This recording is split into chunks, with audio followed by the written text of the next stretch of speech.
पूर्वेला लाली आली धरतीला जाग आली, पूर्वेला लाली आली धरतीला जाग आली, भिरभिरती रानवानी पाखर.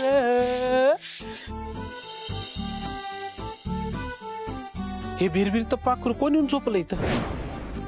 कच्ची उरते पण एवढं थंडीमध्ये बघावंच लागत.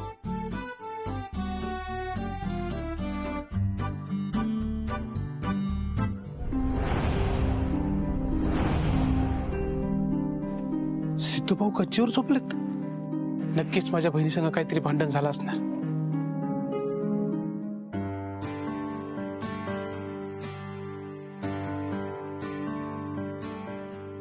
वा, नवीन सुनबाई तर कामालाही लागली. हो तर सकाळी लवकर उठून तयार होऊन स्वयंपाकघरात आली आहे. नवरा उठायच्या आत नाश्ता बनवायचा वाटतं त्याच्यासाठी. ए सिद्धू कसा नाही आला? सकाळचा चहा दिला होतास ना त्याला? मी चहा घेऊन गेले होते पण तो झोपला होता. म्हणाला अजून थोडा वेळ झोपेल म्हणून. अगो बाई, परत डोकं दुखायला लागलं की काय त्याचं? ओ मोठ्या बाई, किती काळजी कराल हा? आणि आता सिद्धूची काळजी घ्यायला आदिती आहे ना. मोठ्या बाई, आता सगळं बदलणार. पहिल्यासारखं नाही काही. आता लग्न झालंय ना सिद्धूचं. आदिती जा सिद्धूला घेऊन ये. नको, झोपू दे त्याला. मी बाकीच्यांना बोलावते आणि मग सेटला बोलावते. नाहीतर मग नाश्ता मी रूम मध्येच घेऊन जाते त्याच्यासाठी. अगो बाई, पोह्यामध्ये कोथिंबीर टाकायचीच राहिली, आणते. हो हो. ताई रत्ना का काय रे? सिद्धू दादा आणि आदित्यताई मध्ये नक्कीच काहीतरी भांडण झाले. काय काय सांगतोय? आता का म्हणून विचारा. सांग लवकर. हो, सिद्धू दादा कच्चीवर झोपले होते. मी माझ्या डोळ्यांनी पाहिले. मी बोलावलं सगळ्यांना, येत आहेत सगळे. मी सेटसाठी नाश्ता रूम मध्येच घेऊन जाते. हो हो, थँक्यू. सिद्धू झोपलाय का ग खरंच? हो. इतका वेळ? थांब, आम्हीच जातो त्याला उठवायला. नाही नको. म्हणजे तुम्ही कशाला? उठेल तो. आणि जाग आली होती त्याला पण परत झोपला. नाश्ता घेऊन जाते मी. आलेच.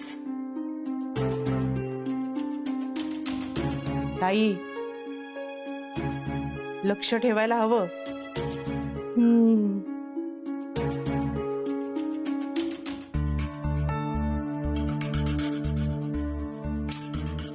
कुठे गेले ते सुद्धा कळत नाही.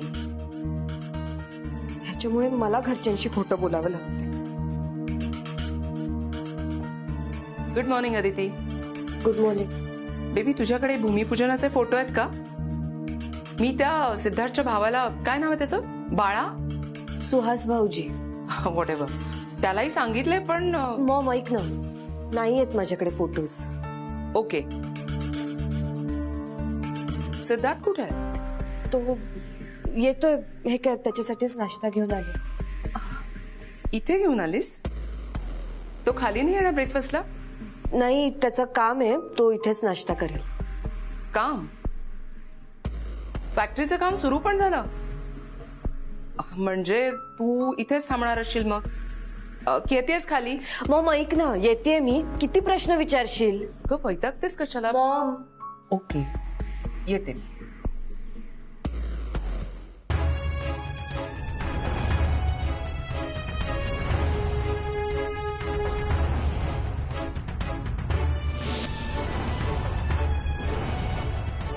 Good morning Siddharth.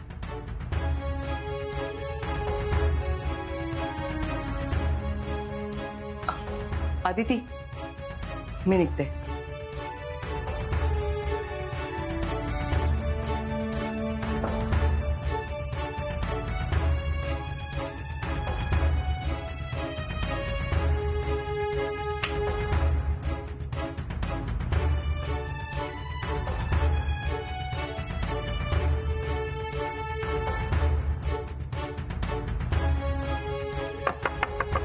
सिड बाहेर ये. Sid. Sid.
Milind Milind Milind, I am so happy.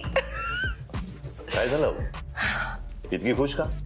Finally Aditi आणि सिद्धार्थ मध्ये कडाक्याचं भांडण झालंय आणि ते नक्कीच भूमिपूजनावरून झालं असणार आहे. सो एकतर वैतागून सिद्धार्थ तरी घरच्यांना सगळं सांगून टाकेल, नाहीतर अदिती तरी. एकूण काय, आपला मोटिव्ह साध्य होणार आहे. तू होणारच आहे. एकदा सिद्धार्थ अदितीला घेऊन अमेरिकेला जाऊ दे, मग बघ कसा डावपेच टाकतो ते. मी सुद्धा वाट बघतेच आहे. या देशमुखांनी बरेचदा माझा इगो हर्ट केलाय. सतत मला घराचं आणि फॅमिलीचं महत्व सांगत असतात ना. आता बघा, आम्ही फॅमिली पण तोडणार आणि हे घर पण मिळवणार.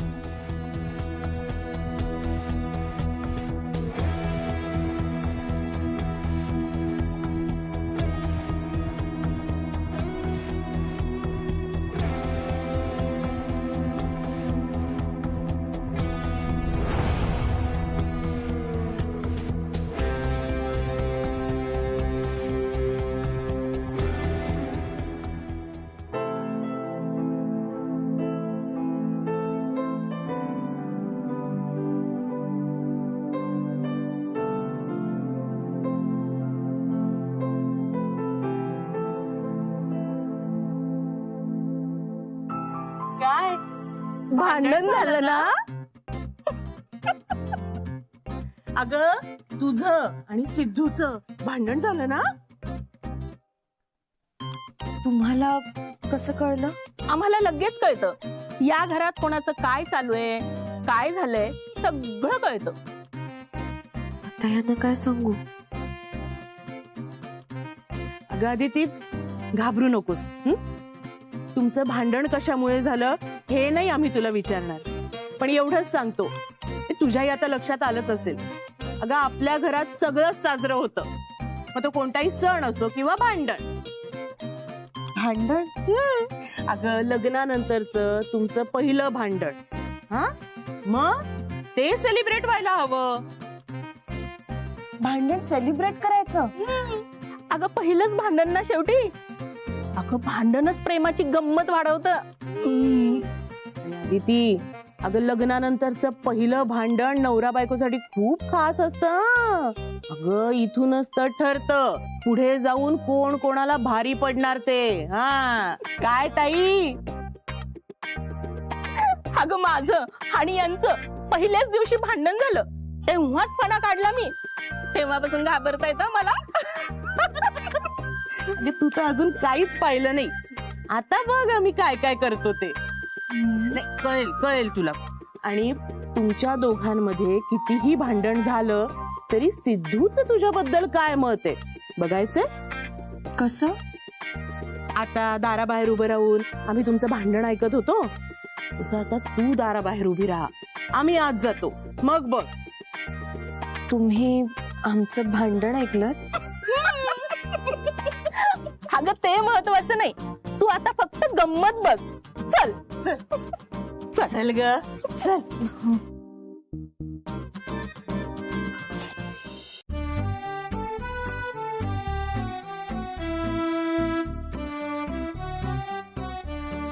तू इथेच थांब हं?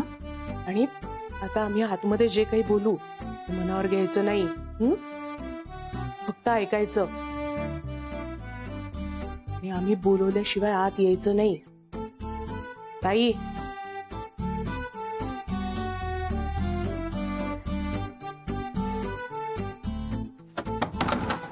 सिद्धू,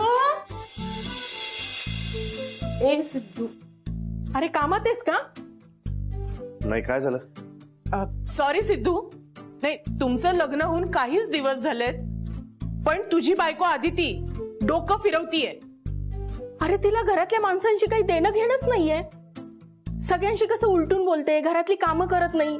आम्हाला माहिती तिला सवय नाहीये, पण आम्ही सांगतोय शिकवतोय तर आमचं ऐकतच नाही. आम्हालाच उलटून बोलते. तर हं? आणि मोठ्या बाईना तर सरळ सांगितलं तिनं.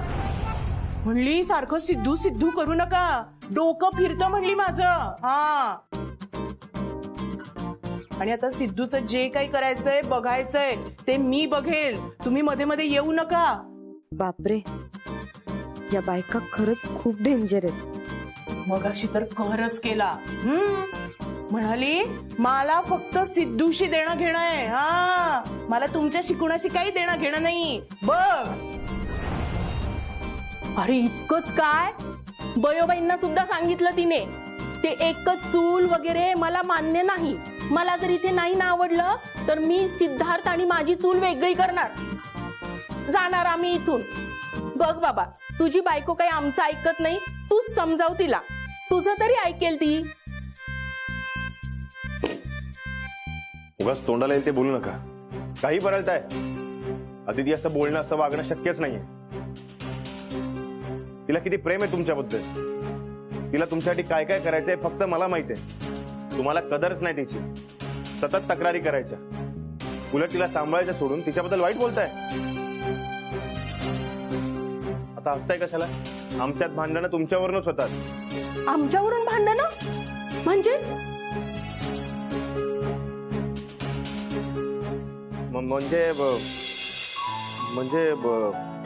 हेच ते तिचा जीव अडकलाय तुमच्यामध्ये.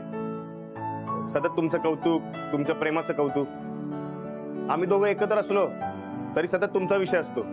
मुंबईत घरात एकटी वाढलेली मुलगी एवढ्या मोठ्या कुटुंबात येऊन तुम्हाला सगळ्यांना स्वतःची माणसं मानते, आदर करते, तरी तुम्हाला प्रॉब्लेम आहेत. आम्हाला प्रॉब्लेम नाही, आम्ही उलट तुमचा प्रॉब्लेम सॉल्व्ह करतोय.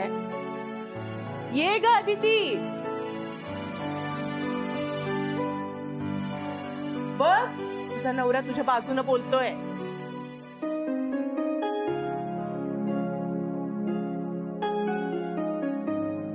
म्हणजे अदिती तू? अरे तुमच्यातलं भांडण मिटवण्यासाठी आम्ही मुद्दाम हे सगळं सांगितलं. हा, आणि आदिती तर माझी लाडकी लेक आहे. रत्नाक्का, आपलं काम लवकर झालं बर का. यांच्यातली भांडणं लवकर मिटली. चला आता, चला.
सिड नको ना भांडूया आपण, खूप त्रास होतो. खरंच नको भांडूया. खूप एकटं एकटं वाटतं ग. मग आता काय करायचं? सगळ्यात आधी आपण एकमेकांच्या मतांचा, विचारांचा रिस्पेक्ट करूया. सिड, असं एकमेकांशी भांडण्यापेक्षा एकमेकांच्या पाठीशी उभं राहणं जास्त महत्वाचं आहे. तरच काहीतरी मार्ग निघेल. नाही भांडणार.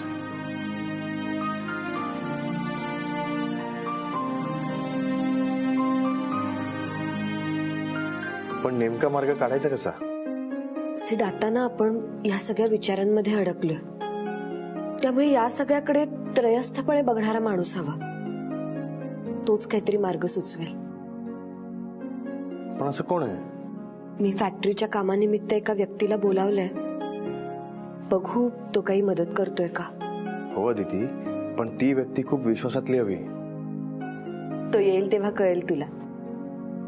आणि सेठ, ती व्यक्ती फक्त तुझ्या आणि माझ्या नाही, घरच्यांच्याही विश्वासातली आहे.